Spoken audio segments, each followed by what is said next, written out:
அடுத்த 6-7 மாசத்துல வளகாப்பு வச்சிருக்கேன்னு இதே பத்திரிக்கையை தூக்கிட்டு நீ என் வீட்டுக்கு வந்திருப்ப.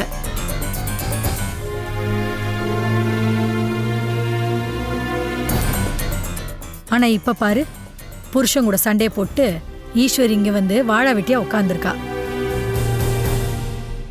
என் பொண்ணுக்கும் அவ புருஷனுக்கு கூட தான் பிரச்சனை எல்லாம் வந்திருக்கு.